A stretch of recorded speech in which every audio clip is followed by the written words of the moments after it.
wearing Punja's onion again.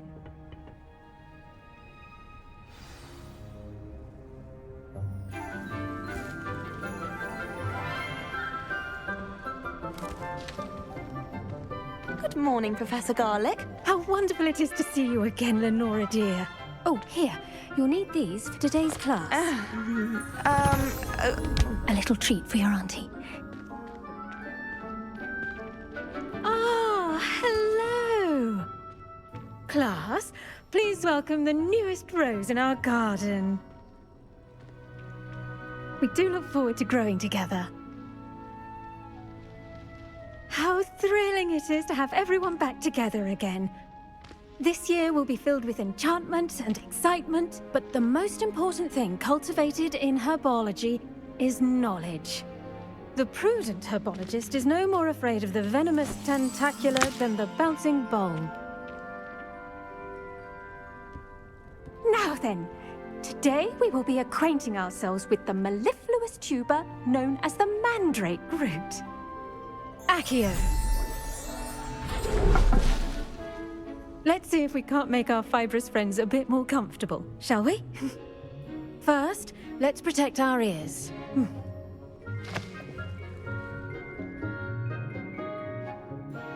Now, everyone, grip their mandrake by the tendrils and give it a firm tug.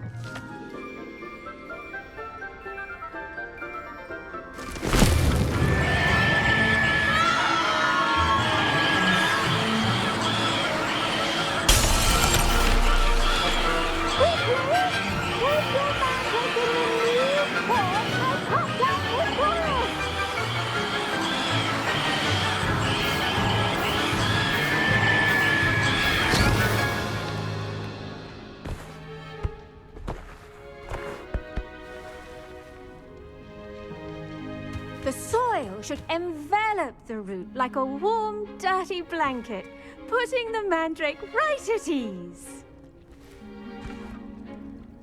Reparo! I'm very sorry about that. Yours was a bit mature, I'm afraid. All right then, off you go. Splendid work, everyone! Now, for our next task, we'll be planting dittany at our potting tables. You can all get started. I need to have a brief word with our new student. The best time to plant a seed is last season. The second best time is now. I should think Professor Garlick would be more careful with her mandrakes. I wonder if hippogriffs like knotgrass.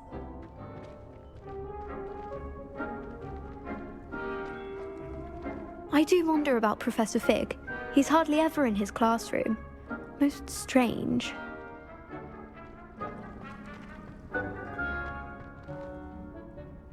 Yes, Professor. Firstly, well done with your mandrake. They can be rather difficult to get a grasp of. I'll say, nearly went deaf. Well, yes. Of course, the cry of a mature mandragora can be fatal, so remember to keep those ears protected. Now, as I mentioned, next we'll be planting dittany. Let us find you some seeds. I already have some, Professor. Picked them up in Hogsmeade. You visited the Magic Neep. Wonderful. A prepared student is bound to bloom. I've arranged for you to have your own potting table here in the classroom. Wasn't easy to spare one on such late notice. Plant the seeds there now, and you can return to harvest them later. Even with soil, sunlight, and a bit of magic, they will take time to grow. Let's see how to balance my star thistle arrangement. Niffler's fancy or roses? Dittany's restorative properties make it a vital ingredient in the Wiggenweld potion, as you all should know from Professor Sharp's class.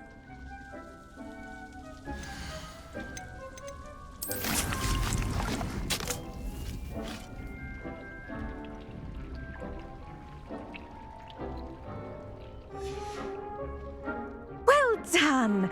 Once it can be harvested, your dittany will be ready to use in Wiggenweld potion. I'll let Professor Sharp tell you about that. Now, What say we branch out? Introduce you to a different sort of flora, the Chinese chomping cabbage.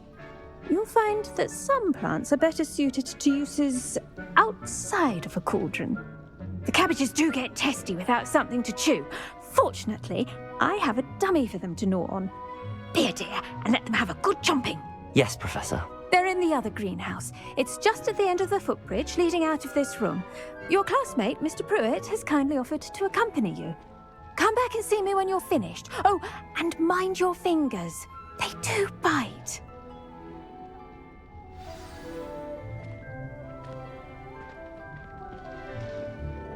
Hello. Saw you on your way to Hogsmeade the other day. Nice to meet you. I'm Leander. I'll be showing you the Chinese chomping cabbages. Up these stairs will take us there, but your lead. Nice work in Defense Against the Dark Arts, by the way. Excuse me? Your duel with Sebastian! And he's good. Thinks he's really good. But you outright slaughtered him. It was brilliant. Oh. Well, thank you. I nearly put Sebastian in his stealth. I mean, Revelio. I would've, if Hecate hadn't stopped me. Didn't she stop that dragon skull from crushing you? Typical Slytherin trick, dropping a dragon skull on someone during a fight. We Gryffindors fight with honor. And, Ravenclaws too. At least you did.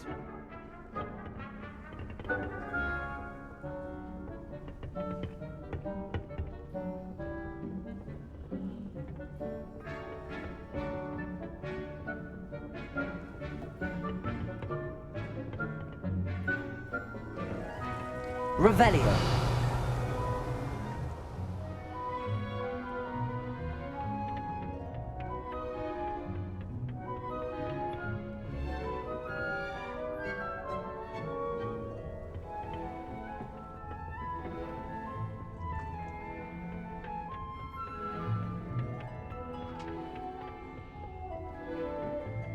Here we are, home of the Chinese chomping cabbage. Go on, grab a few of those cabbages. Just mind your fingers. I almost lost a thumb once. Don't worry, Nurse Blaney put it back on. Now, see that dummy? Just toss the cabbages at it, and they'll do the rest.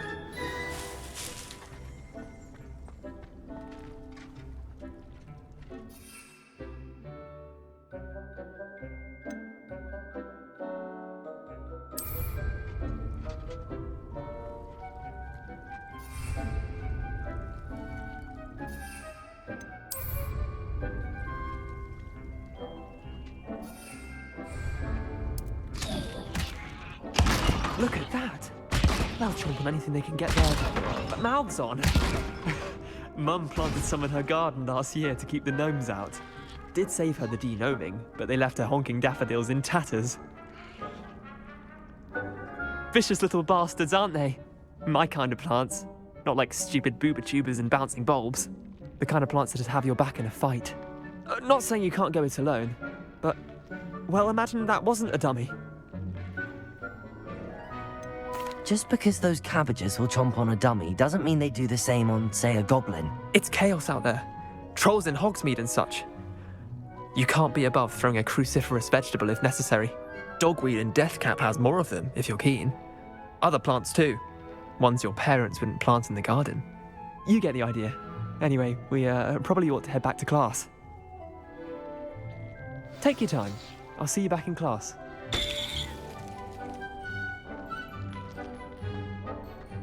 Revelio.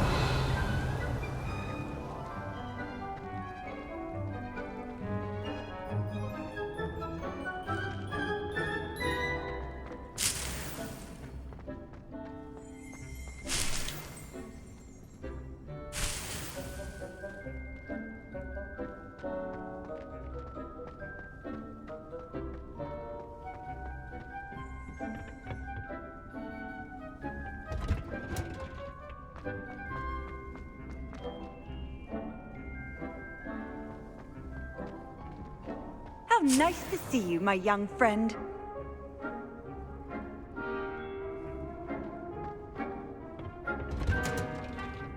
And with that helpful reminder as to why we should always wear our dragonhide gloves, I shall end our lesson here. Terribly sorry, Mr. Clopton. I tended to the Chinese chomping cabbages, Professor. Remarkable plants, aren't they? I hope they weren't too much trouble. Oh, don't see any bite marks or missing digits. And good, as you do seem to be quite green-fingered. Oh, I'm eager to see your skill in the soil continue to blossom. Magical plants have so much to offer. I'm eager to learn more. I'm glad. Herbology is a bounteous subject. Tend to your garden, and it will tend to you. Huh. Well, I suppose that's everything. Do come by for a chat sometime. I so enjoy checking in with my new students.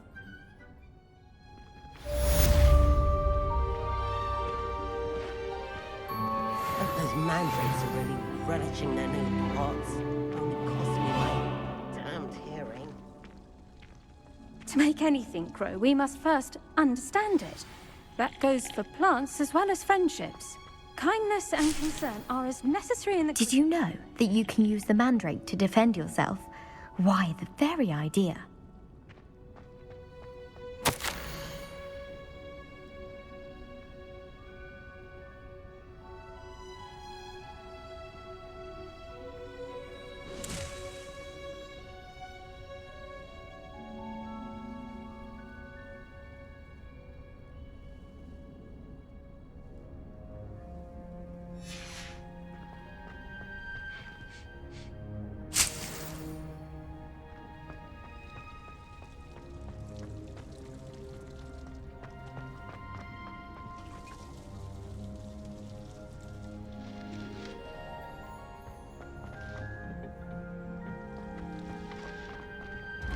Revelio.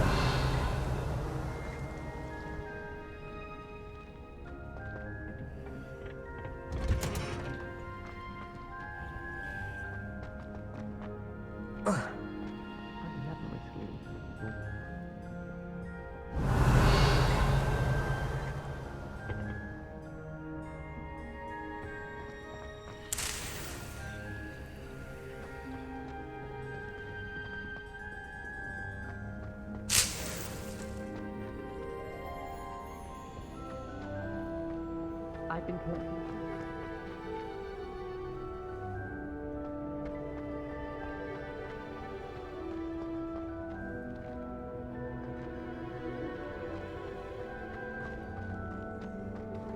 I've always said that travel broadens the mind.